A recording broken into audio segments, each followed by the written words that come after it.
What's up, everybody? Welcome to the Altitude Show. I'm your host, Dave Brinker. Today we have Ryan Watson on. Ryan is the Director of Marketing at Mtn Tough, marketing and brand expert. And I thought it'd be a good opportunity to talk about just that. I get a lot of questions about starting your own business, or whether that be a side hustle or actually a big business. I do consulting myself. Ryan does consulting on the side besides what he does at Mtn Tough. Anyways, we geek out here on starting your own side hustle and or business. And it was really fun. Really, he's a really smart dude. So I hope you enjoy the episode. The Altitude Show is brought to you by Mtn Tough Fitness.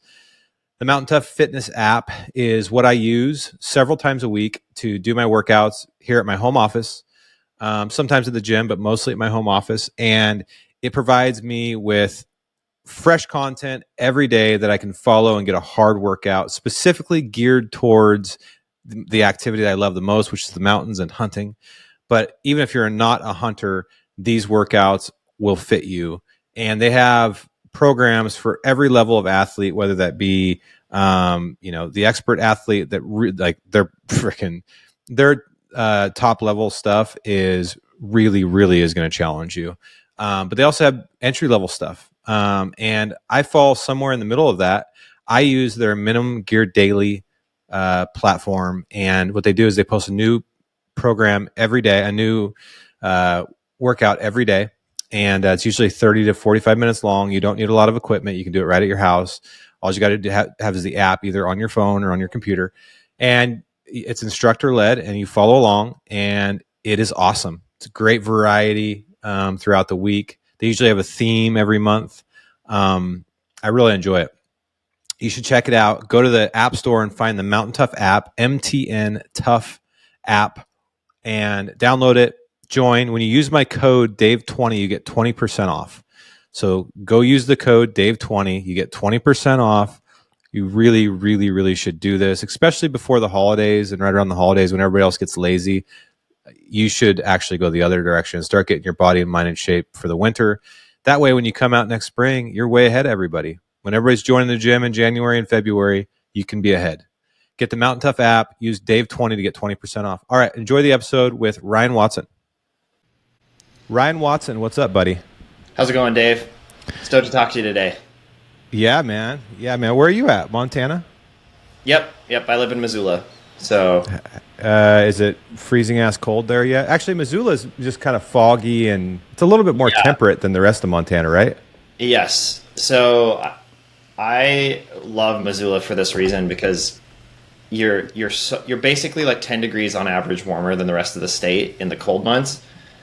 And it's, it's very centrally located. It's right on I-90. So you can zip up, you're basically 3 hours from everything. So you can zip over to Bozeman, you can zip up to the Flathead, you can zip over into Idaho. You're only like 7 hours from Seattle. And then you're only 7 hours to maybe a little bit more to Salt Lake. So it's like just an awesome location. But the weather in Missoula in the winter is a little rough because it turns into basically a Pacific Northwest city where it's cold and dark. But the rest of the year it's just incredibly green and beautiful because it's protected by 5 valleys. 5 mountain ranges kind of come together to create this kind of protected wall around the valley. And so it's awesome. Don't move here though. We don't need any more people. Have you guys seen the influx of people the last few years? Dude, it's out of control. And Missoula is funny because, Bozeman, the two fastest growing cities are Bozeman and Kalispell. And they can grow because they have this kind of vast space. Bozeman in particular can grow. It can keep going all the way. It has a huge open valley that it's just growing out into. But Missoula is locked in between those 5 valleys. So density in Missoula is kind of getting crazy. It's almost like Boulder in a lot of ways, where it's just highly dense. But the influx there's not a lot of room to grow out, right? Nope. Like Bozeman, kind of people don't think of Bozeman this way if they've never been there, but Bozeman's basically a prairie that sits in between mountain ranges. Yep. It's very, very open. I mean, the mountain ranges themselves have a lot of trees and stuff like that, like traditional, idyllic Montana. But Bozeman is a prairie. I mean, it's a big, huge prairie. And Missoula is, I imagine it is, I mean, it is a valley, right? But it's a lot more dense, and the mountains the mountains are much more dense. Yeah, and they're right on top of you. They're right on top of you. You know, like the Mount Sentinel, which is that iconic mountain with the big M on the top of it, is like the university like butts up against that mountain. You know, you like park in the parking lot straight up in the mountain, and the universities are right below you. It's a really cool. It's a super. You really feel like nestled in Missoula, and a lot of people feel kind of claustrophobic especially they come from like a flatland area. They're like, "Whoa, I feel like the towering mountains are just kind of like around you." It's really cool. It's a super cool place. It's been 5 years since I left Montana, and I think I left before Yellowstone came out.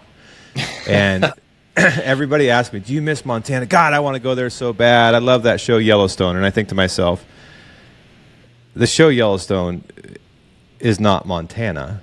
It was shot in Montana, and like, there's obviously some people that live that lifestyle, but most people in Montana don't live like that. And I think maybe a lot of people in Montana are resentful of that show because I think that's what blew it up.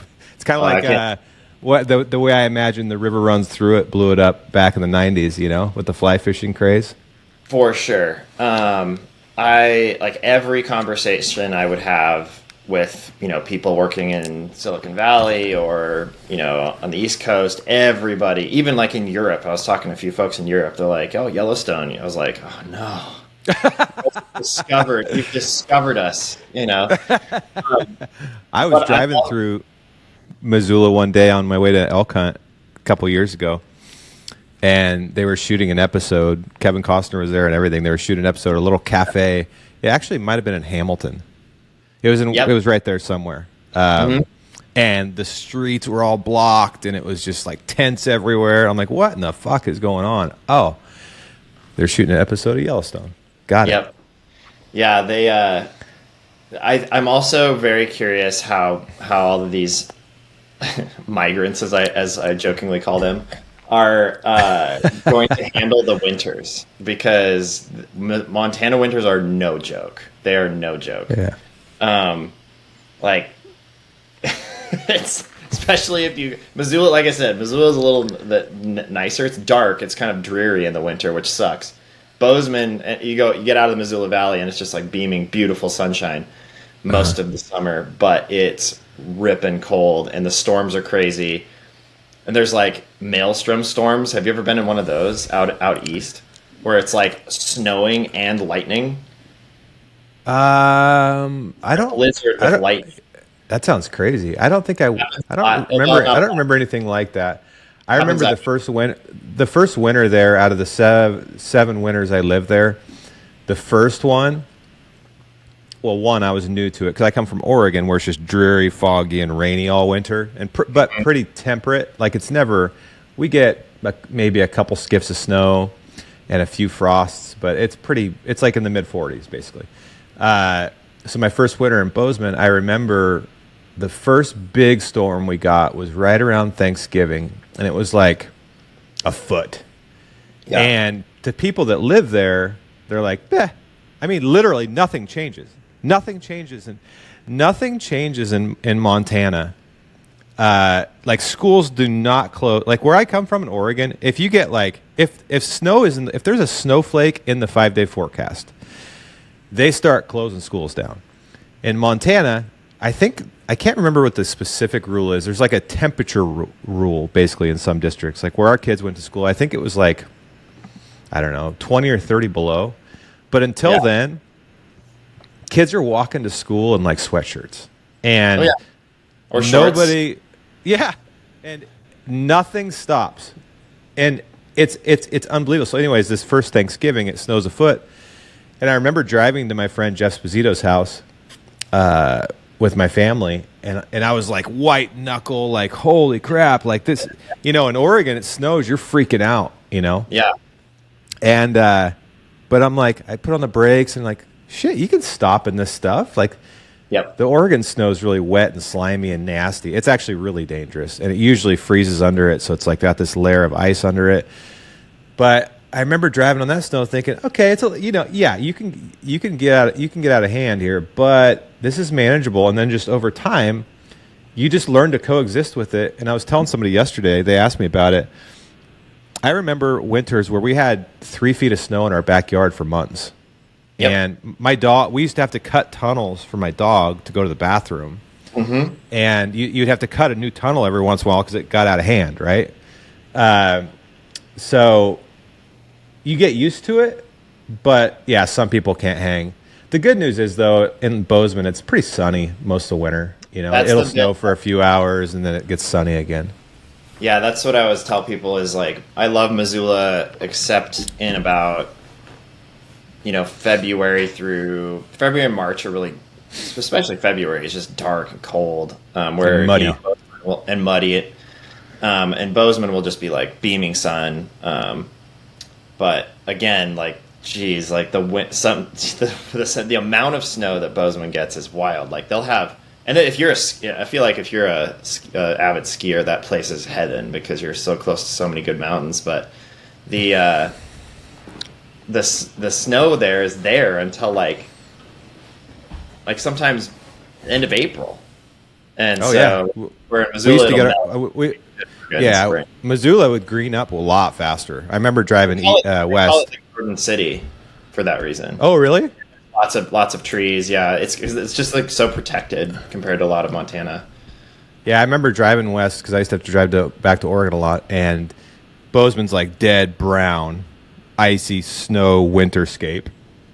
And like March, you drive towards Missoula, and you start seeing like hillsides that are greening up. Like it starts to look like spring a lot faster. Mm-hmm. Bozeman, we get our last storms there. There's usually at least one in early June, late May, and you're like so fucking exhausted. You're just tired of it. You're just like, because you'll usually get like a week of sun and warm. You'll go for a run. You'll take the dog for a walk. You're like, yes, and then it snows again, and it snows a lot. Like there's usually one last just hits you right in the balls. And then July, it finally melts off enough. And it's like July, August, and then you're back to it.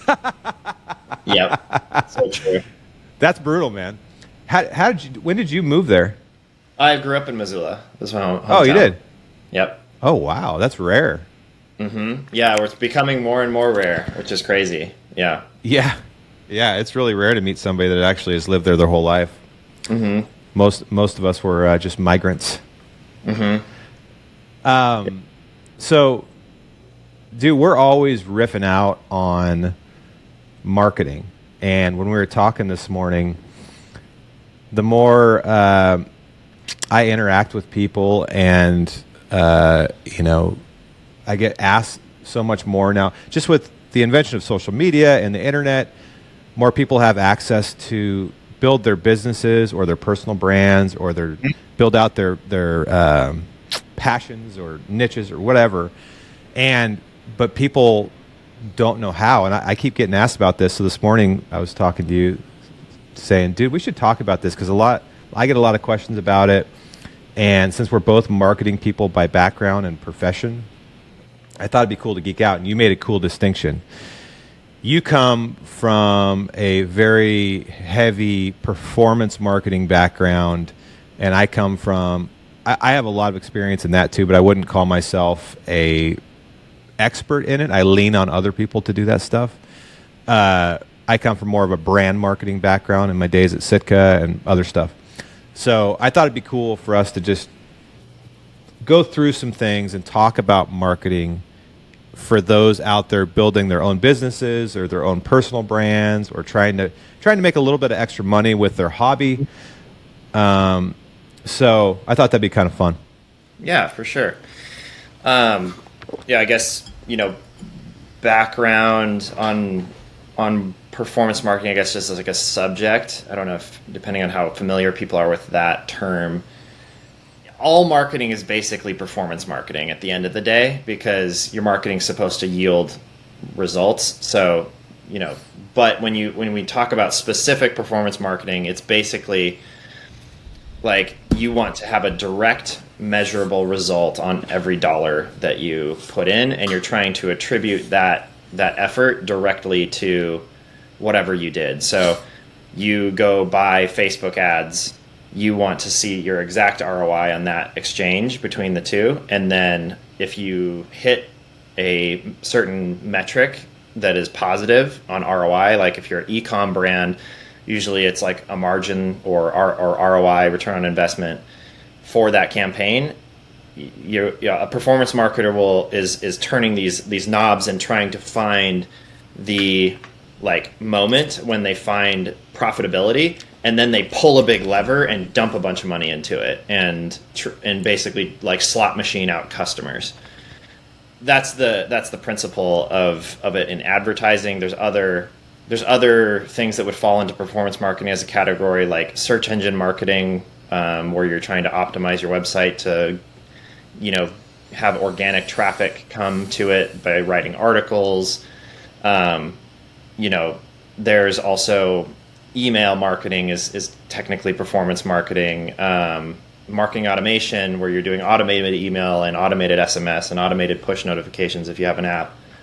So all of those sort of things where you're really trying to measure everything and figure out what works, that sort of falls under performance marketing.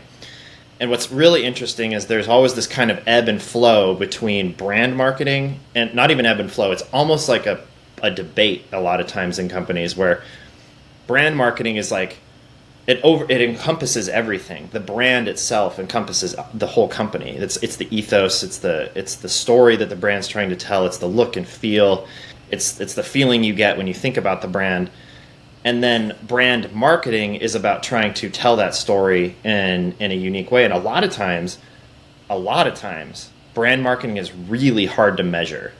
So you might go invest a bunch of money into a feature film. And a good example of somebody who's done this really well is Sitka and Yeti, where they put a lot of money and effort into telling stories.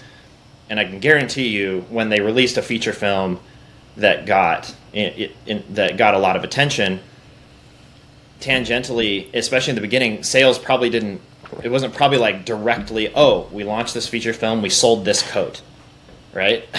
Whereas in a Facebook ad, you could do a Facebook ad for that coat, and you see the coat get sold. But as that brand like grew and started keep telling those stories, the people wanted to be a part of that brand, part of that story, and so that is a really good way to grow your business. And both directions. Some companies can do both. Some companies really have to do one or the other. It really depends on the brand, wouldn't you think? Yeah, my opinion is you have to have both, because if you don't have a story, then there's not much to talk about in your performance marketing.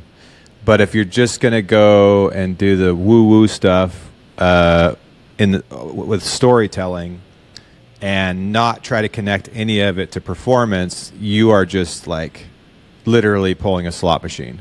And so... Look, I've gotten my share of arguments with performance marketing people, like some pretty heated ones, because I still don't know where I stand on being able to measure every dollar. I don't think that's possible personally if you're doing all the right things.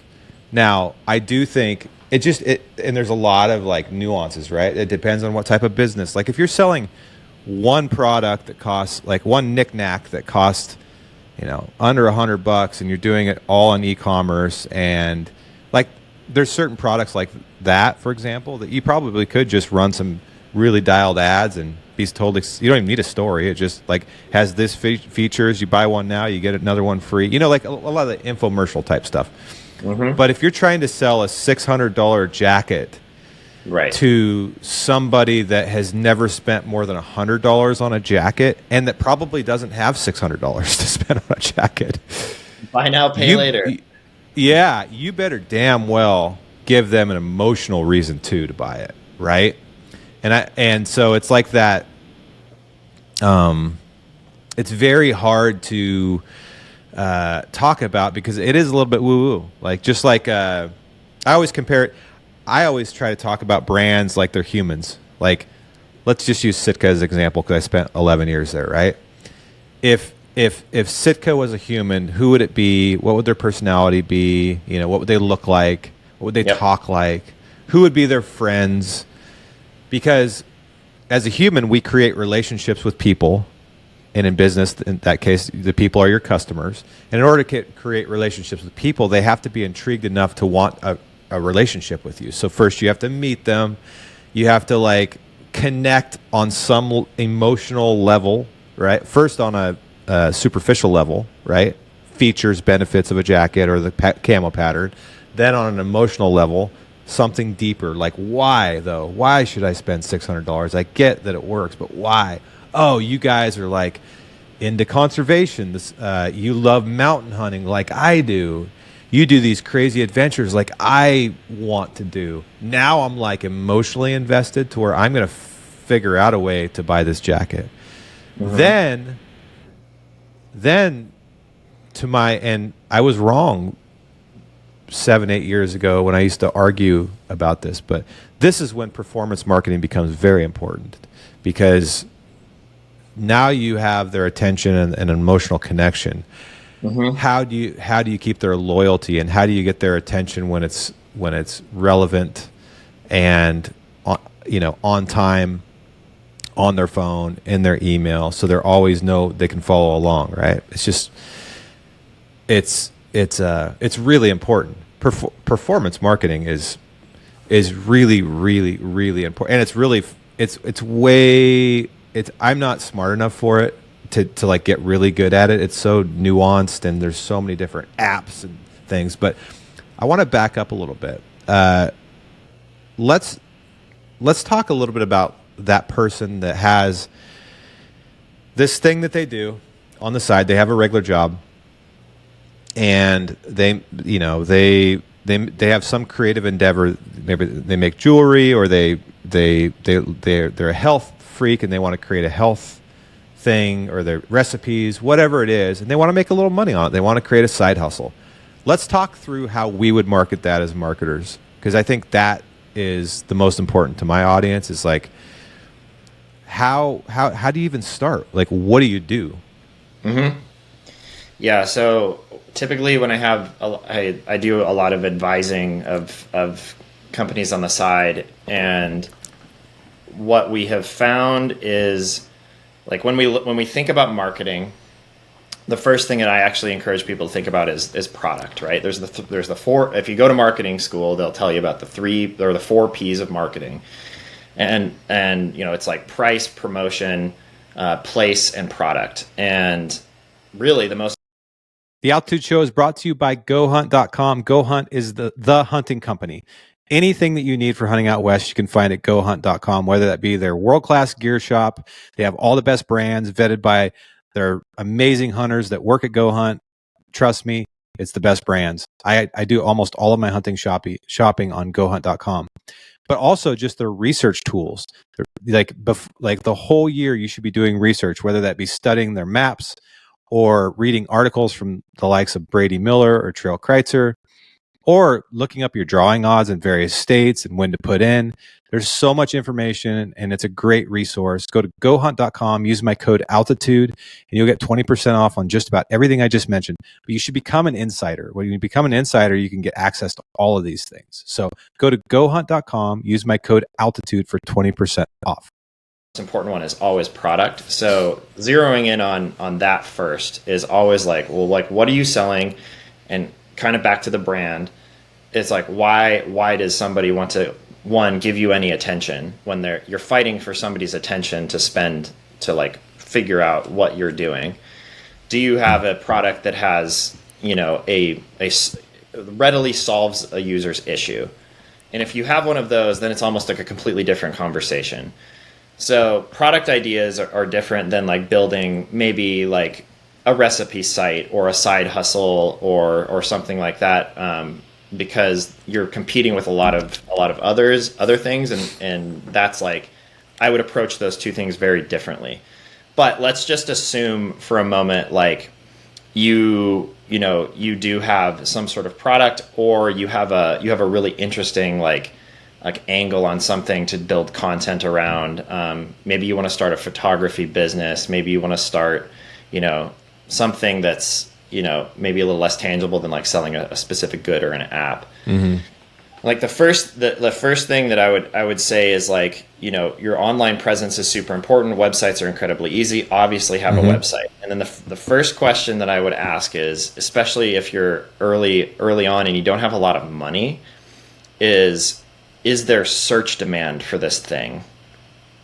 And this is a performance marketer's look at it, because let's say, what's a really good example of this? Let's say recipes are a thing, right? And you want to build, a website around recipes. Well, there's many websites doing recipes, and a lot of them are fighting for the Google's #1 spot for that recipe position, because how else are you going to find? What are people doing when they're trying to cook something? You're like, oh yeah, I want to cook like, filet mignon. They're going to Google how to do it a lot of times now, or they open a cookbook. But I would argue that most people are just looking it up on their phones.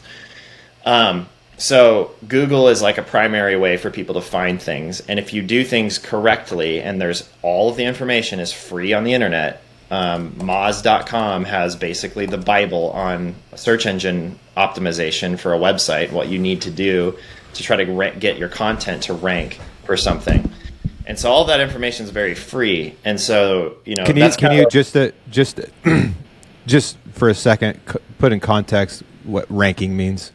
Oh, sure. So ranking in a stacked, like when you Google something, when I'm saying rank is like the first position when you search for, and you're talking about the first organic position, because there's also at the top. Yeah, at the top there's always the paid ads. And that's always an option. Like, we're talking more for like a small like side hustle, or like a very small like company. You want to figure out like free ways to do it. And so search engine marketing is very easy. One of them. Social media is kind of a newer way to get exposure. Like people go viral on TikTok, they go viral on Instagram all the time. And so really paying attention to like what people are doing on those platforms, it's like right in front of us. Like everybody, if it's working, you can tell. You see how many views something gets. You see, you're flipping through, your phone, and you see ads with lots of comments. You see like people doing well. You can watch their marketing and really pay attention to what they're doing and mimic it. I would say like the biggest thing in my career was looking at companies that I admired and figuring out how they were doing their marketing, and then trying to test the ideas that they were doing. Really taught me a lot, and a lot of times would help me generate new ideas to do. So like that's the biggest thing, is like it's all there. It is all out there. Everything is out there. Like you don't need to go to college to learn how to do marketing. Even performance marketing. Like let's say you wanted to learn how to do mobile app, like probably the most technical marketing out there right now is probably like is mobile app technology marketing. All of those mobile app technology companies that provide email advertising services, all of those companies have blogs, and they teach you how to do it because they want you to buy their software. So like a lot of these resources are just free on the internet, the YouTube channels, and if you want to learn them, they're readily available, which is super cool. That was a huge part of my career, was just like researching, learning, and testing these ideas. How important is it though before you start doing any of that, this kind of goes back to what we were talking about, is really nailing down the product, like really good point on the product. Product. And you said something that's really important for people to remember. Like what problem, and it annoys the hell out of founders. This one question will drive a founder crazy if they can't answer it. I know this because I ask them it all the time. And that question is what problem are you solving? Mm-hmm. And if a founder can't answer that question, they have a serious problem on their hands. And it may not be now, but it will come up to bite them. Because the problem is most ideas have already been had, right? And it's very rare that there's actually a new product or an idea, especially in the age of the internet. Scroll through TikTok and you'll realize how many talented people are out there and in your niche. Like it blows my mind, dude. There's so many talented people doing way cooler shit than us, right? So you have to figure out, what problem am I solving for the specific niche of people that I relate to.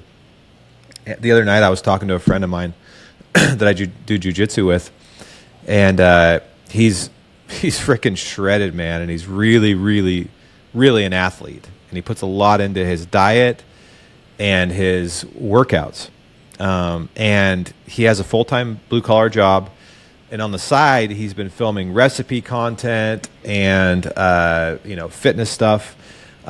He's Hispanic and he speaks fluent Spanish, and I said, man, have you thought about like really putting that Hispanic twist on it? Because there's this language barrier that exists between most of the people that are, English speaking, and a huge like where we live, there's a huge population of Mexicans. My wife is Mexican. Like everybody speaks Spanish. I'm like, dude, do it in Spanish and really put your cultural vibe on this, and like really dig into that and embrace it. Don't do what everybody else is doing. And he's like, yeah, man, I think I might do that, but like really nailing down, like, who are you targeting and what problem for them are you solving? So in that case, there's a language barrier, and there's that affinity that they have towards each other from a culture perspective. And someone like him who's really leading a revolution around fitness and these recipes, like he's really doing something cool. I think it's going to really resonate. But if you can answer what problem I'm solving, you're already ahead of a lot of founders. It's a hard question to answer, don't you think? Mm-hmm. Yeah, I do think, like somebody's really talented at like woodworking. Etsy's a really good example of like a marketplace that's allowed for a lot more creative people to like have an outlet to actually make a living, or even just a little bit of side money doing something that they love, working with their hands, building something, making something. It's probably very saturated, but you can still break through. You can still break through and build a brand and be active on social media, be like creating content and selling your product. All of these things, there's playbooks, that are literally out there that you can just start executing on. And I think that even if you're doing something that is like a saturated market, there is still opportunity. Like, like the problem to solve, right, Dave, might be tables. People need to sit around tables, and they love beautiful tables. And if you're really good at table building, people are always going to need tables, right? And so like even if you haven't figured, even if like you're like, oh, somebody's already figured out this problem, a lot of times, there's still customers. There's still enough money to go around. It's still possible. So that's kind of another angle to maybe think about too. Is absolutely not always trying to find the next Google. And there's a lot of people, entrepreneurs that are, and a good example is Eric Siegfried, at ONX. He literally, the problem was very clear. Hunters needed to know where they are in relation to property lines, and then that is like the best product market fit story ever. He really nailed that one. But it was a great example of a problem that people really didn't even realize they had, because in that generation they're like, I have a map, I know exactly where I am, I know how to navigate them. I know people that can really, really navigate old maps through all the different things. So they didn't think they had a problem, right? And that's also the trick to that. That's why the question's so hard to answer, because sometimes the customer may not realize they have the problem. I think this is kind of a weird twist, but I went to a comedy show the other night, Ryan. I went to Eliza Schlesinger. And she's so funny, by the way. But one of the cool things about comedians is they have this ability to like almost float above the world and notice things that everybody notices, but no one is willing to talk about, right? Yes. And I was thinking in that show, like comedians are like the ultimate entrepreneur in the sense that they notice problems that everybody else does. They don't think it's a problem. I shouldn't say problem, but I'm just, for the sake of this conversation, I'm going to say problem. They just notice funny idiosyncrasies that make it humanity funny. But as an entrepreneur, I think the ability to like get out of your skin and rise above and be like, that guy's using that old fucking map. Like, we have iPhones now. You don't need that. Like, we don't need those maps anymore, bro. Or in Sitka's example, you know, there's no reason to wear wool pants anymore, guys. Like, we have fabrics now that are lighter, they dry faster, they wick moisture, etc. But at the time, no one saw that. No one believed it. Those are big examples, but down to the smaller examples of, you know, I have a friend that has a very successful jiu-jitsu gym in McMinnville. He saw a need for another activity for people to do that's healthy and challenging. And he saw a problem of no one's offering jiu-jitsu in my hometown. Like, that's a problem that he's solving, and he solved it damn well. And he's got a huge following in classes now. Very successful business. So it doesn't have to be, you know, creating the next huge hunting company or Google or Apple. Like, I think, tell me what you think about this. I know I certainly was like this. Like, I think sometimes people are uncomfortable with their niche, like what they're really good at. I feel like they feel like no one will think it's important. Like, example would be if you're a plumber, you know, you don't think your profession's sexy. You don't think anybody cares. But you scroll through TikTok and people posting videos about how to do everyday plumbing, solve everyday plumbing problems, or create a YouTube channel. Like, you may not think it's that sexy because you're like way into it, but things like that are actually solve tangible problems for people, and for especially people like me who are very not mechanical, that need to go on YouTube and look up how to change a spare tire. I mean, how to change a flat tire and stuff like that. You could make a really good side hustle and or a living on things that you're really good at that you think are boring. Yep. So do you know what the most used search term on YouTube is? It's how to plus whatever. It's just how to change a tire, how to do this. That phrase, how to, is, well, at least it was last time I looked. But yeah, that's the most search thing on that platform, and it's the world's second largest search engine. So yes, if you know how to do something, show people how to do it on TikTok. That's a really good way to say it. That's a really good way to say it. Yeah, I you know, and the thing is, a lot of people don't understand that advertisers like myself want to sponsor people like that get big and will give you money to mention their products. You know, and so like it's like if you remember that, like, the world is like about kind of two things. It's about selling. It's about, like, especially in capitalism, right? It's an exchange of goods. So there's that exchange of, like, solving a problem. I need this, you know, I need this knife, right? This knife to cut something. I'm going to go exchange money for that knife. But the other thing that is being exchanged now, and it's probably the most valuable commodity right now, is attention, right? Because everybody has their phones, and everybody is in the real world is paying attention to something, and advertising is trying to snag that attention to make that exchange for that product, right? So that, if you're thinking about that and where you can fall in that life cycle between the exchanges, is a lot of times how you can figure out where you can make money or where you can fit in. Just kind of a different way to think about it. Hey, I got to take a piss. Can we just take a quick break? Yeah, of course, dude. I've been drinking too much coffee. I'll be right back. See you in a sec. So I guess this is my show now because Dave's not here and he's still recording, so I can say whatever I want. So should I just I could just roast Dave. Like, what is that? What is that logo? Is that a mic? A microphone? Mountains? That's a pretty good logo. All right. You there? Dude, that's the worst. Where you're just like, oh, I gotta Yeah, go. yeah. This isn't gonna happen.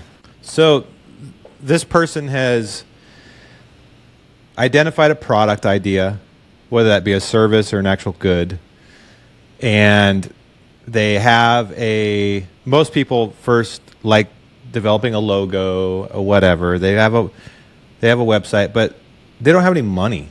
They don't have any money to promote this thing. They don't even know where to start. And the other thing that comes along with this is like tons of insecurity that you're not worthy. You're just no one's going to buy it. I'm going to fail, all those things. So like, where do they start? Like, how do they start actually selling the thing?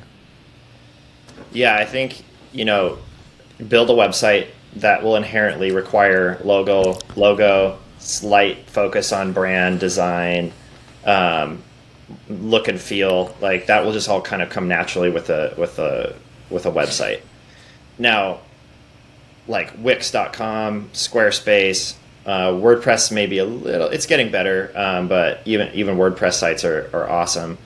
Actually, I prefer WordPress, but I would probably put most people in like a really more intuitive drag and drop website builder that's like just incredibly easy. And you prefer WordPress because of the SEO advantages? There's some, we could get technical about this, but there's just so much benefit to certain things that WordPress does if you know how to leverage the system. But yeah, like I prefer WordPress for a lot of reasons. Now, the other companies are getting like the difference used to be very stark. It's a lot less so now. I don't think you don't need to. I would go with it, especially if you're not super tech savvy, or you're not even like it's you can always switch websites. It's fairly easy to do. But just depending on your comfortability with like learning what like plugins are and trying to, instead of just things that are already built into the system. So like WordPress is more like Legos, and you can kind of bolt on things and customize things, right?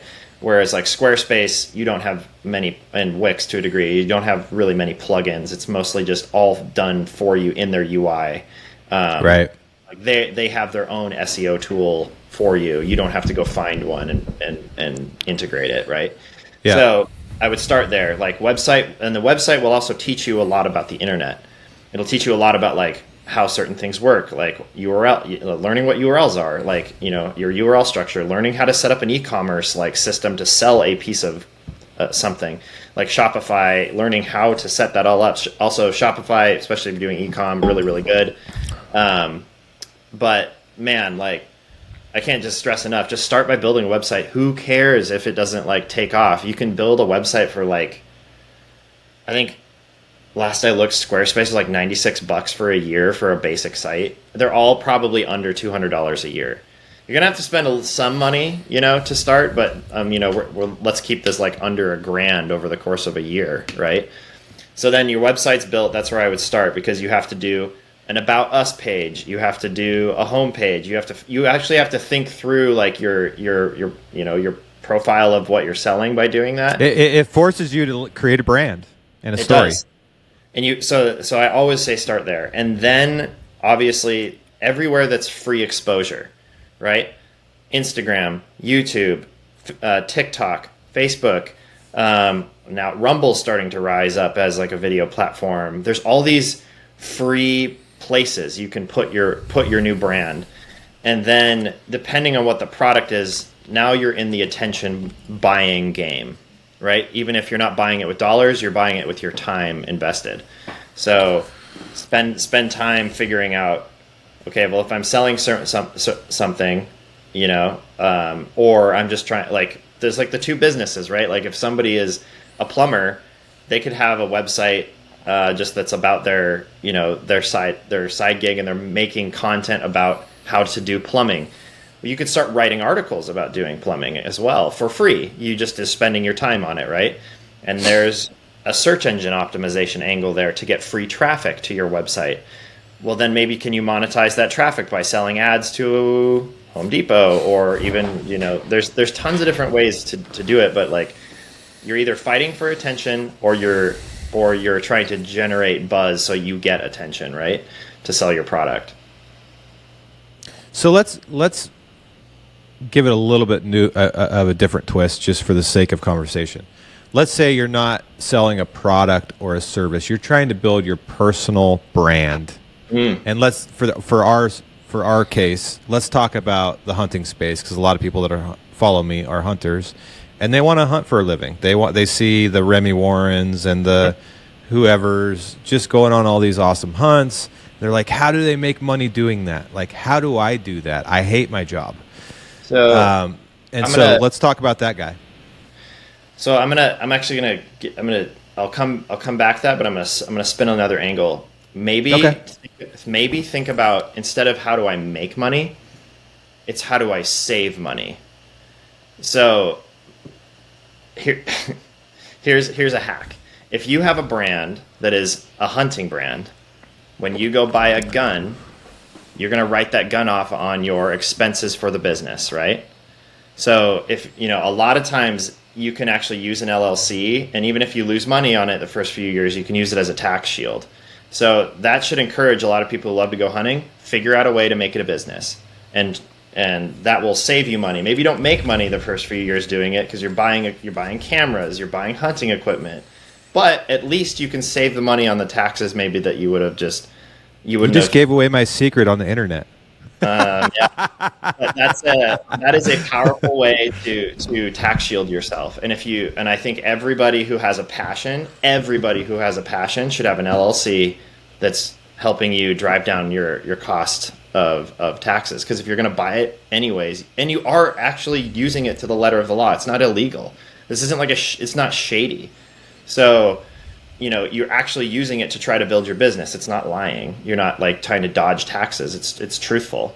So yeah. That's a hack. And now, as far as like building your personal brand while doing this, obviously build the website. The other thing is really spend some time. Like a lot of people, when they're just consuming things like from Remy Warren, think of it way differently. Like what is it taking for them to make that kind of content? Why do so many people love Remy Warren? Remy's kind of like the epitome, like the pinnacle, I would say, of hunting influencers out there. Absolutely top of the pedigree. But you can still learn about, okay, well, he's obviously like, he's self-filming. Well, how is he doing that? Really start to watch the content and don't just watch the hunt. Watch what Remy's doing, right? Try to learn from them and adapt those certain things. And then the other thing is like brands that are producing content that do really well. Like Mtn Tough, like our director of content's really talented at making short form video.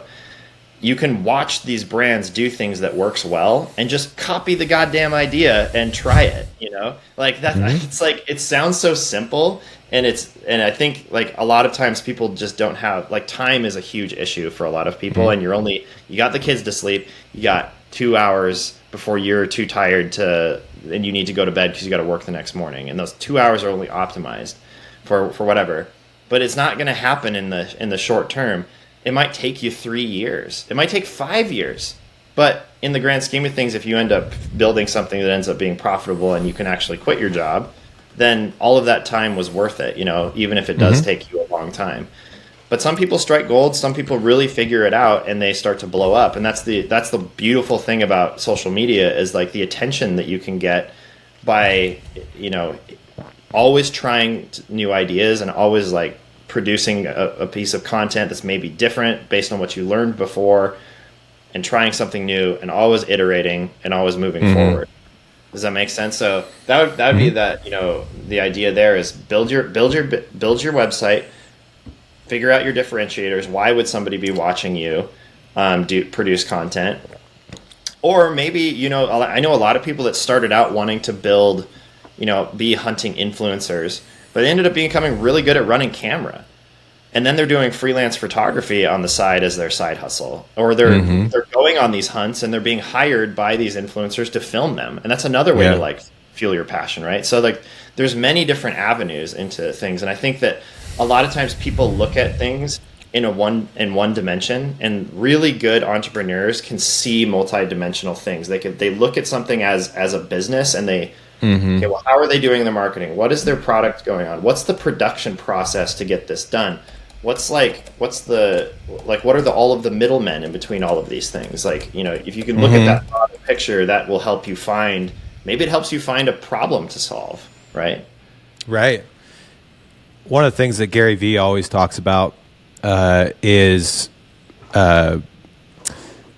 don't create, document.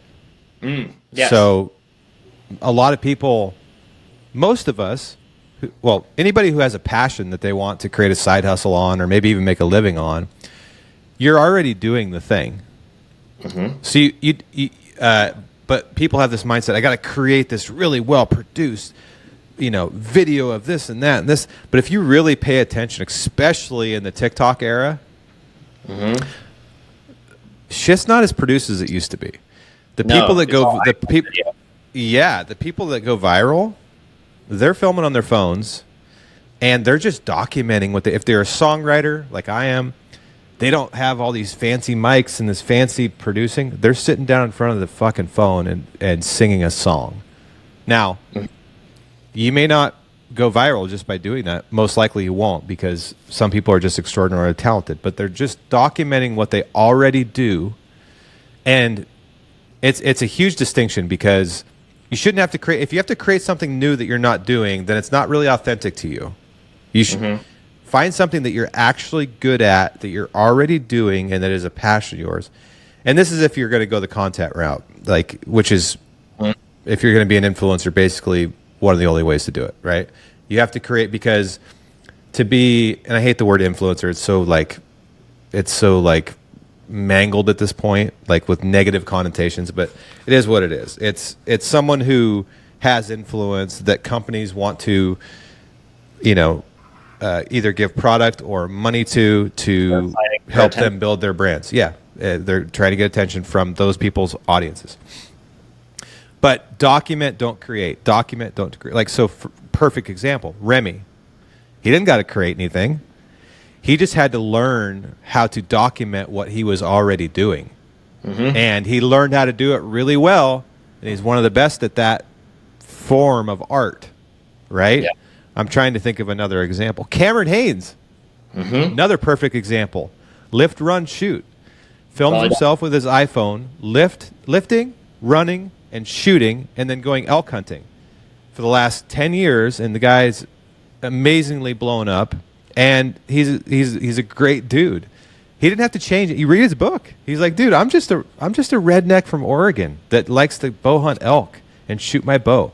Yeah. He considers himself to be average from a skill set level, but he works harder than anybody, and he literally just documents it. And he posts, look how many times the guy 5 times a day on Instagram, at least for a while he did.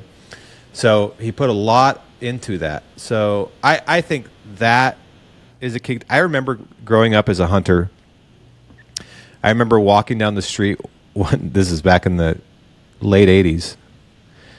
Me and my buddy, we had our back quivers on and our recurve bows, and we were on the sidewalk walking home. And my buddy, I was kind of embarrassed by what I was doing. My buddy's like, "Why, dude? We're bow hunters. This is cool." And it took me a long time, even into my 30s, to really get comfortable at who I am and not try to pretend to be somebody else.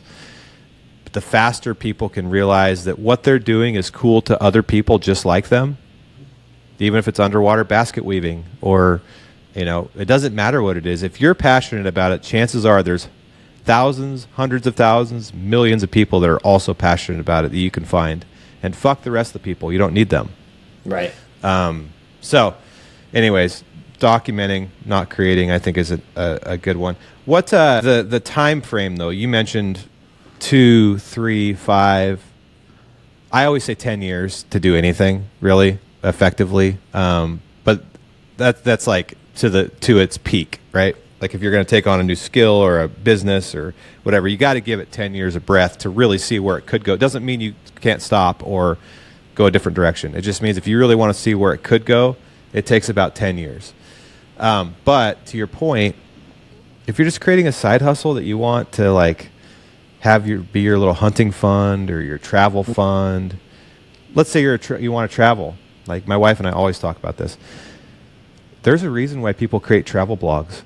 Yep. Like because they want to travel and people now pay them to go travel to these places. It's not like they're not making a lot of money doing that, but they're paying for their trips. Right. You're saving money.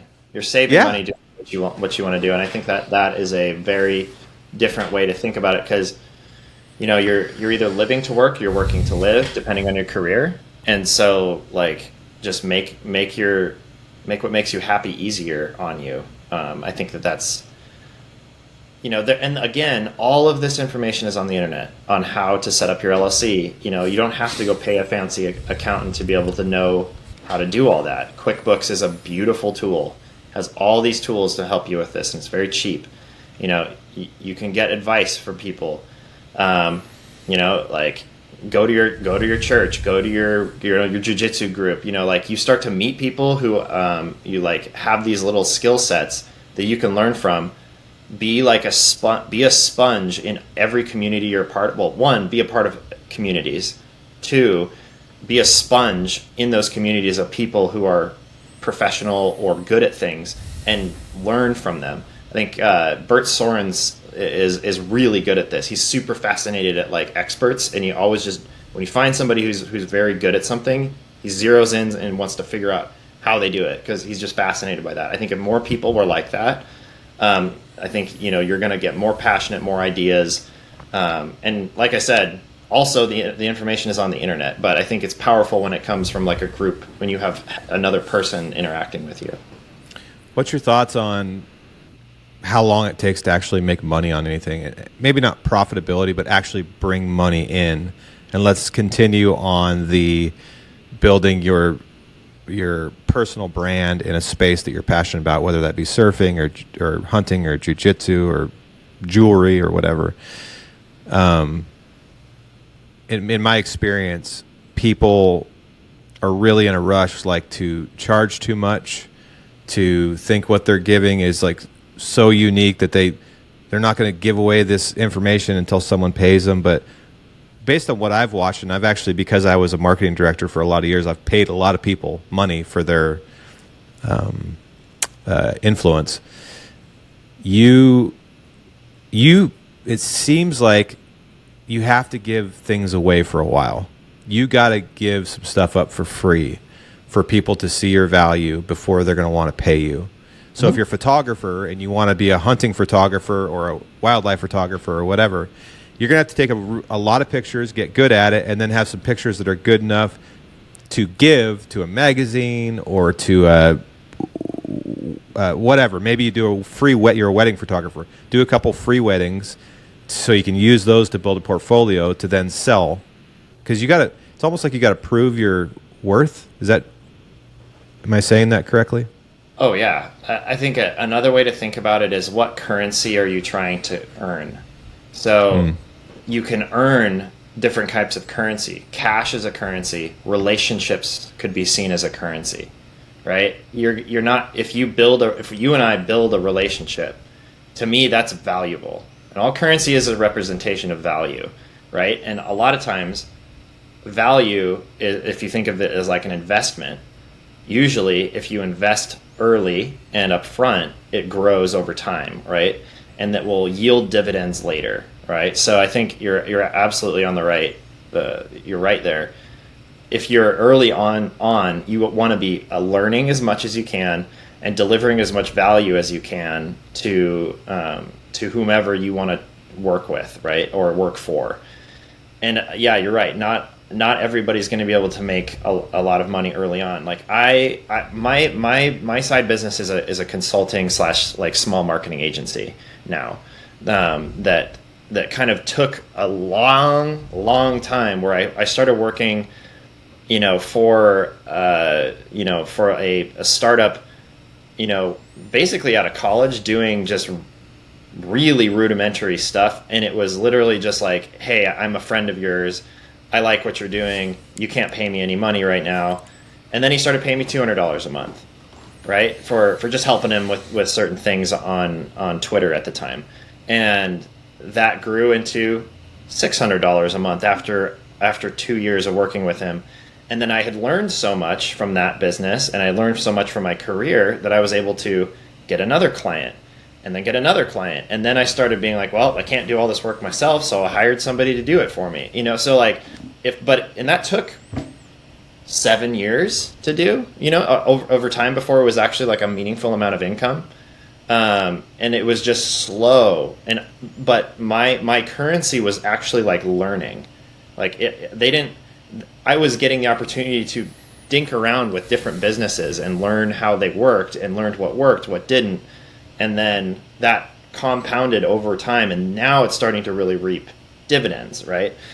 So those side hustles, I think you're probably right, is like, to really have cash value, unless you hit a home run, which is rare, you really have to put in the work for, like, I would say probably at least 5 years on hammering on something before you start to see like pretty positive returns.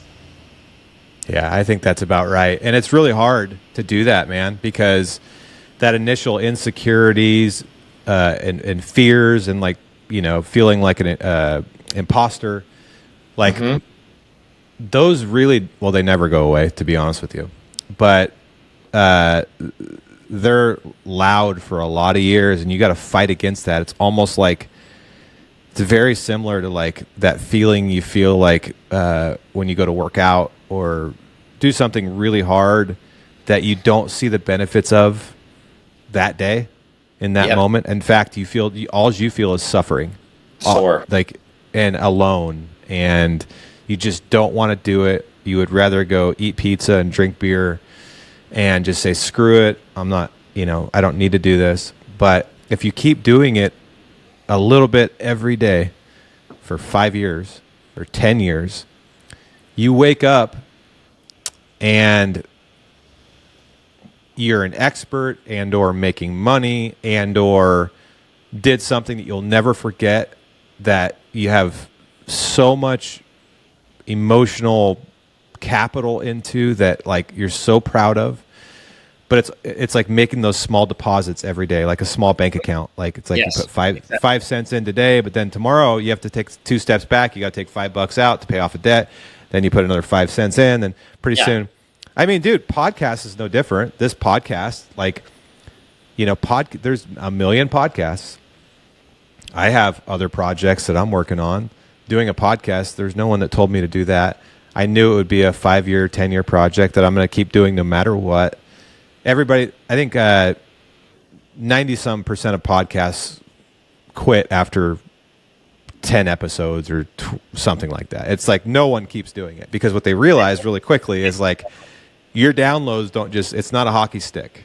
It's like you gain like 5 listeners and 10 listeners and 20 listeners and this review and that review. And pretty soon, like if you don't actually enjoy the craft of it and just keep going over the course of years, whether that be a business of yours or a podcast or whatever, you're screwed. Totally. Working out, if you don't enjoy working out in some weird way, you're screwed, because you're going to quit when you don't want to do it. That's that. Everybody wants to do something when they want to do it. It's so true. It is really. It's the trick is can you do it when you don't want to do it? And that is for business and fitness and everything hard. Because most days in business, man, I run now 2.5 businesses. And most days I'm excited about it, but also most days it's just like working out or brushing your teeth. It's like today, especially when it comes to like the paperwork and the bookkeeping and like the not sexy stuff is most of it, right? Managing people, managing contracts, stressful situations, confrontation, firing, hiring, stuff like that. It's a fucking grind. And if if you don't love that mess and that suffering in some weird, demented way, you're going to quit at the first sign of adversity. And I think that's so like, just be prepared for that, right? Yep. I think people should try to embrace like I always say, embrace the suck. It's like life is not easy, and if it is easy, usually people aren't happy when it's easy. And it's like everything that is of everything that's worthwhile is earned, right? And so I think that it's like Jocko when he says good, Yeah. oh, this stuff's good, more time for me to work on myself. It's like if you can try to always see the path as a challenge, and it starts to really enjoy the challenge, then it makes it a little bit more bearable when you need to eat a frog. I love your tax example, because I mean, I know I do that. I was full-time in the hunting industry for a long time. Now I'm part-time in the hunting industry, and I have LLCs where I don't have to pay for hunting out of my personal pocket anymore. It's all a business expense. That's right. Whether that be content creation or product testing, whatever that may be. People are like, dude, how do you get so many out-of-state tags? It's like, freaking business expense, man. It's great. My wife doesn't care anymore because it's not coming out of our savings account. I mean, that's hard, right? When you're paying for it personally, out-of-state tag, that's really, really expensive. But when you're doing it from a business, it makes it a little bit easier, because then you don't have to pay taxes on that that money. Yeah, there's like obviously nuance to that, right? Like if your business isn't making any money and you're just losing, of course, money, like you have to make the money. You have to bring in the money to be able to write off the money. You can't write off money that doesn't exist. But I guess like my point was, like, if you're already spending the money, there are, and you can, and this is not financial advice. You need to talk to a CPA and a financial advisor. You should talk to somebody and ask them, like, what does it mean running my LLC at a loss, right? And you better know, because I know for sure that if you have a loss on your LLC, depending on how you're structured, and you need to take out a mortgage the next year, the mortgage officer might look at that loss on your business, and they might not give you that loan. So there's many things you need to talk to finance. So yeah, full disclosure, not financial advice. Make sure you talk to a professional. That's actually funny you mentioned that. The first year I had an LLC, that happened to me. So when we moved back to Oregon, and I quit Sitka, I started my real estate company, and I was always under the impression it's like the first year you can't buy a house for 2 years after starting your own business. Basically, they won't give you a mortgage until if you're self-employed, you have to have 2 years of income, basically a track record of income, right? So the first year I didn't make any money, because it was a new company, and any shred of money went into the company. So then the second year I made some money, but I tried to again reinvest it all into the company. So we went around to try to buy a house, and they're like, you don't have any income. I'm like, what are you talking about? The business brought in X amount. We did pretty well. But they're like, yeah, but you didn't take any of it. The problem is when you start taking it, that's when you get taxed on it. So if you don't reinvest it into the business, it's considered a profit, and a profit's what you get taxed on as a single member LLC. So I'm like, shit. So if I take it, I got to pay 37 or 38% back to the government. But if I don't take it, and then I can count it as income, therefore buy a house. But if I don't take it, I don't have to pay any taxes on it, and I reinvest it in the business keeps growing. It's like this double-edged weird sword. It's like you're damned if you do, and you're damned if you don't, Yep. So that is, I think we just kind of talked about a large barrier and why people may not want to start a business, but screw that. Just do it. Figure out how to do it, because you figure it out. We just talked about a headache, and it's like that headache probably taught you a lot, and you're wiser for it. Now you're telling people about it, and it's I think. No, you figure it out. Even though, you learn, there's no better way to learn more about finance than owning your own business. Even if it's just a small business, it doesn't take a lot of income to learn a lot about, P&Ls and taxes are the big thing as a self-employed person. Be ready. And it is a headache, but guess what? You're getting taxed as a employee too. You just don't realize it because you're paying it in all year, and it's just different. You're still paying, even though you get that return. They took more money out of your paycheck to get that return. It doesn't matter. Right. As a self-employed, here's the way I look at it. If you're self-employed, I have a separate bank account that I do not have a debit card for or a checkbook for. I have no access to it unless I physically go to this bank, and it's a little out of my way, so it's kind of a pain in the ass. Every dollar that I make that I don't reinvest into the business, I split in half, and I take half that money to my other bank account, which is my tax account. And I don't consider that my money. It's not my money. So at the end of the year when I got to pay my taxes, I have a nest egg to pay my taxes from, because I think what a lot of people do that don't know that, they're like, sweet, I made $1. And they're like, I'm going to buy this and that. And then they spend $1. And then at the end of the year, you have a $5,000 tax bill or $10,000 or $100,000. And you're like, shit. And then you go and you're in the red with the IRS, and it's really hard to dig out of that hole. I experienced this in my family. This has happened to my family. It takes you years to get out of it. Yep. So my wife and I decided, so if you do start a business, make sure that with your accountant, because we're not CPAs, with your accountant or your financial advisor, you realize there are things you need to think about to do it correctly, but it's really not that complicated. And there's people that you pay like a couple $100 to someone that can tell you exactly how to do it. But I will tell you, for those out there that are going to do this, have a separate bank account and split your money, if not in half, at least 35%, and put 35 cents of every dollar in that bank account. And don't have a debit card, and don't have like a online portal where you can transfer money out of there. Make it impossible for yourself. And then at the end of the year, you can pay your taxes. Makes it a little bit easier. Just a little bit of a trick for the self-employed. Yep, that's good.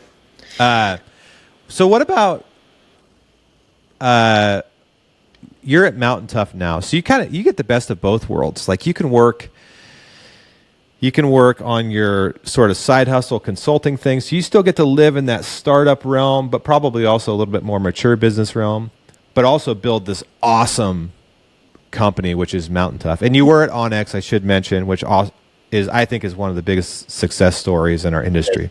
Mtn Tough specifically, I want to talk a little bit about that, because obviously, you guys sponsor the podcast, obviously.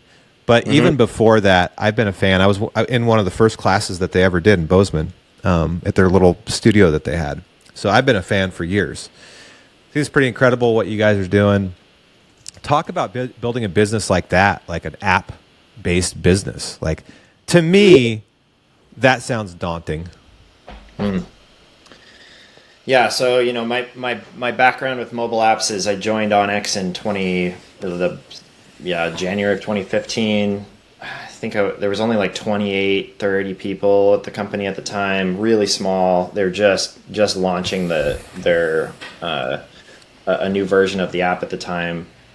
It was a wonderful experience. I got to learn so much. Ended up working my way up to a director level once the company was around 300 plus employees, which was amazing. It was really the catalyst that allowed me to learn so much about very technical marketing, a lot of mobile app technology. I got to run a small engineering team. Even it was by far the biggest gift I was ever given, an opportunity I was ever given. I'm so thankful for them. I have a great relationship with them. Still did not leave. It's just I wanted to take this different opportunity, and it was a very amicable departure. They are a incredible team. There's so many smart people working there, and they're executing extremely well, and we'll continue to. I have no doubt. What I learned about launching apps at ONX is we launched a very complex app. So I'm going to work my way down from simple. So when you have from complicated to simple. So when you have a very complex problem you're solving, like mapping, which is, when you scroll around on the map, or you tilt your map in 3D, that's like, those are all math problems that are being solved in the code. It's very complex. It's a very, very complex product. It's not just like, an Instagram and Twitter are far simpler than a mapping app like ONX is from like a technology perspective. Maybe some people will argue with me on that, but just the way that you're dealing with geospatial data is far different than a normal, just like information based mobile application. So from that, you need, if you have an app that is complex, or you need to build it custom, you're going to need engineers, right? And so that can be very daunting. But if you have a really good idea and you have the problem to solve, there are ways to raise money to kickstart your idea. And that, that takes networking, and that takes figuring out like who to talk to, they're in every city. There's business meetups, there's startup incubators, there's tons of places to take those ideas and get help, get resources, a lot of times for low cost. And if you have a really good idea, you can sell it to investors, and they'll pay you to start. You got to sell part of that company to them, obviously. But that's kind of the route for a lot of people. Eric at ONX was an incredible story, because he built the GPS chip first before he built the app, which is that little map chip that would go in the back of Garmin GPS units and give you the map, right?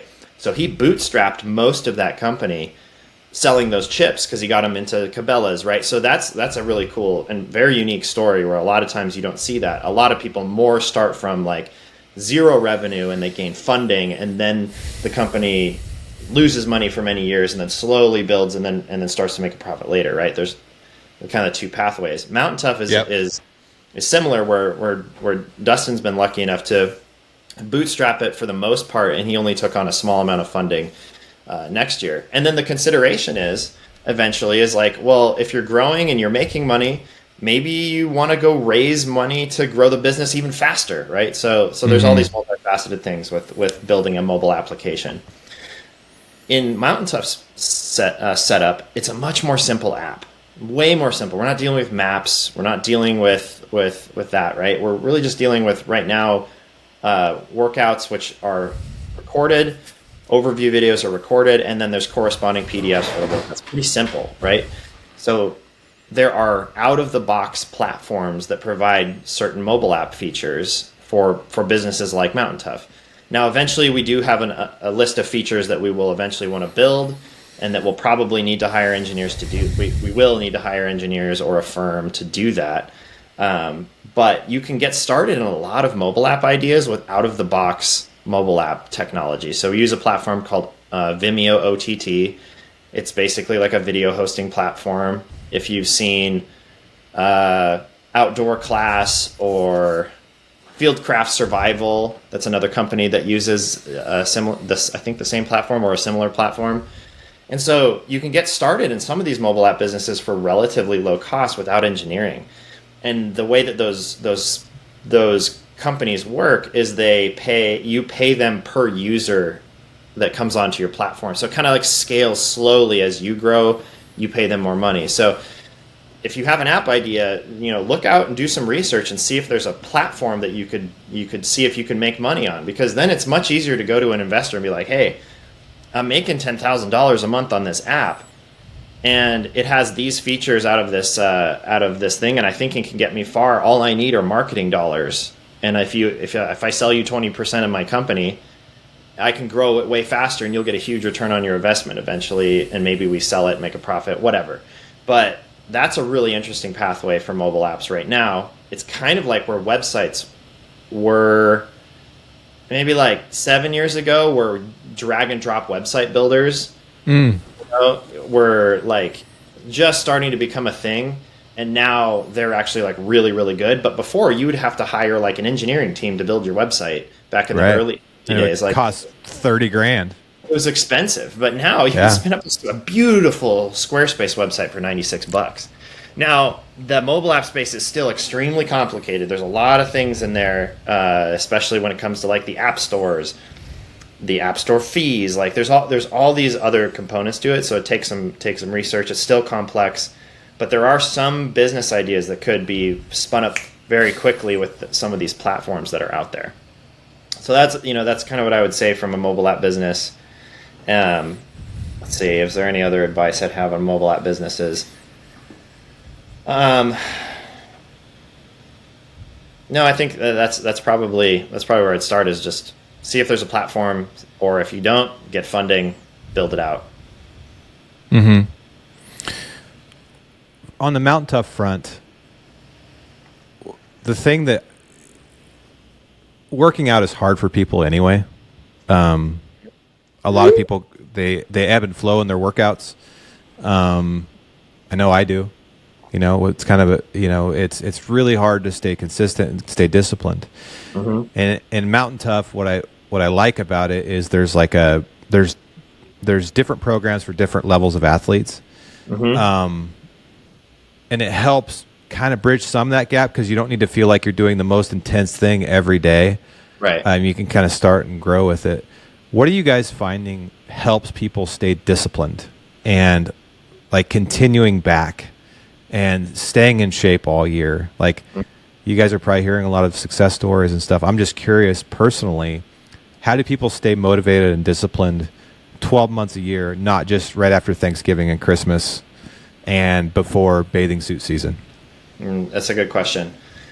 So how do you stay motivated, year round, and not just do the beach body and work out for January, February, March? I think it comes down to, one is like actually setting forth a commitment to execute that I'm going to work out for X. And a hack on this, and Dustin always talks about this, is like sign up for a race. So like go do, like, sign up for something really hard. Like hunting's a really good example. Sign up for a late season elk hunt and start getting ready in January. And so that kind of can like force that commitment, because you, like, if you don't get ready, then you're going to fail, and that's a really good like positive pressure. Mm-hmm. And then the other thing that is talked about a lot in our mindset courses with Phil Kornichuk, which I know you've had podcasts with Phil, mm-hmm. is like understanding your purpose and then setting those goals, right? And really diving into like, well, why do I want to get more fit? Mm-hmm. Like, I've heard you say, I want to be hunting into my 80s, right? And remembering that purpose, and I want to be able to be more active with my children. I want to be a better father. I want to be a better husband. Coming back to that purpose, if you don't have that clearly defined in your life, then when the going gets hard, your mind, you'll start negotiating with yourself, and you don't have a way to shut that negotiation down. So like if we like at Mtn Tough, we train every day in the office. It's like required. At noon, everybody works out every time. It doesn't matter what's going on. No matter if we're ahead of goal, behind goal, we still work out. Obviously if we're traveling, we can't do that. But like if we're there, we're working out, and I work remote. So I work out at my home gym, or I go to a gym every day and make sure we get it done. And that's just like a commitment. So that's more of like a cultural thing. So if you can build that culture in your home, in your life, your work life, where it just becomes, it is what you do. You do not do this thing. You wake up every day and you brush your teeth. It's just what you do, right? You've created a habit, and that takes a long time of like doing hard things to make it a habit. Like, what is it? You have to do things 40 times to make it a habit. I would say it's probably more than that, especially for working out, because you have to build up that exercise maturity in your body and your mind, and that maybe can take more than 40 times. But yeah, those are the three things I would focus on. I think purpose is number one. Set something in front of you that you have to get ready for, and then make it habitual and make it a cultural thing. Have your wife or somebody in your life help you. It was really fun early on in my career, where I was living with roommates before I was married, where I would be really tired in the morning, but my buddy Dan would wake up and knock on my door, going to the gym today, and it's like, oh, I have to get, so you would hold each other accountable in that way. And that's probably another hack to do, is like get get a gym buddy. Maybe it's a virtual gym buddy. Like, maybe you're not working out at the same gym, but you're saying, hey, let's text each other in the morning and let's be on each other's ass about this. If you need that extra encouragement or that extra like pressure to get it going. And then eventually I think it becomes easy for people once it becomes their lifestyle.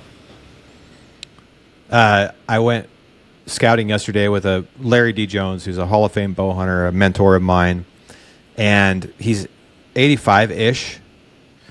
And he was telling me yesterday that he bow hunted elk 22 days this year. And I'd be willing to bet 2 consecutive, basically 11-day trips, one in Oregon, one in Wyoming. Got home from the Oregon one, changed his gear out, washed stuff, boom, to Wyoming for 10 days. 85 years old at least. I think he said, yeah. That's amazing. Dude, I'm like, whoa, man. Most 40-year-olds couldn't do that, right? They'd be on the podcast and tell him what has he done in his life to get him there.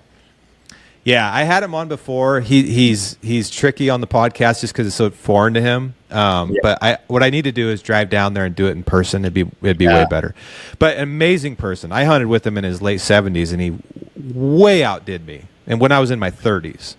So, anyways, long story short, that is my life goal. Like, I love a good beach bod. I like all the things everybody else does. But my main life goal is I want to be like Larry when I'm 85 and still be able to go elk hunting with my great grandkids and my grandkids. And so I think people should think like that. It's like, I'm getting fit for this year. It's like, let's look at the people, like, look at the people again, back to like the perception, looking at businesses like look at life more at like a broader spectrum. Start watching people. Start like who is miserable? What choices are those people making that are miserable? Don't do those things. Like start paying attention to like these little things, these small choices that people are making. It's kind of like you need to be a little judgmental. Like you need to like start watching people critically, and so that you can, and yourself as well, be critical of the choices that you make, because you're right. The small, tiny choices you make every day build into a mountain, and that mountain might be great for you, or it might be the worst. It might be terrible, right? And so, I think that's so important. It's a little bit it's a little bit more meaningful of a target to shoot at too, right? Yeah, long-term thinking is missed these days a lot. It takes delayed gratification, and people don't like that. They want immediate six-pack. That's why Ozempic is so popular right now. Like, they want to be skinny right now. They want a six-pack now. They want biceps now. They want the chicks now. They want this now. It's way harder to be like, I'm 43. I want to look like that when I'm 85. Right? That takes, I know it took me a long time to look at it like that, but man, I know you got a hard stop. I appreciate the conversation, and I learned a bunch. I hope you guys all learned a bunch too, whether you're trying to start a side hustle or a real business that you can make a living off of, or you just have something that you want to take a little further. I think a lot of things Ryan said were spot on, and you should do it. Do it. Start the LLC, build the website, do the thing. Because guess what? You only got one chance here on this spinning rock out through space. Why not? What's the risk? What's the worst thing that's going to happen? So yeah, what's that Stoic statement? It's remember you will die, but it's Latin. It's memento mori. Memento mori. Remember you will die. Yeah, just do it. All right, Ryan. I appreciate it, man. And let's do this again. Sounds good, brother. I'll talk to you later. Thank you. Even though I've been hunting for 40 years, I'm constantly failing and learning and failing and learning. And one of the things I do in the off season is I try to dig into as many resources as possible to become a better hunter. And one of those places is outdoorclass.com. On outdoorclass.com, you can learn from the likes of Randy Newberg, Remy Warren, and many, many other, Corey Jacobson, many, many other amazing, amazing talents in the industry. and they teach you about their specific skill sets. For example, Remy Warren has a class on mule deer hunting, or Randy has a class on antelope hunting. Corey, elk calling, elk strategy. There's even cooking classes.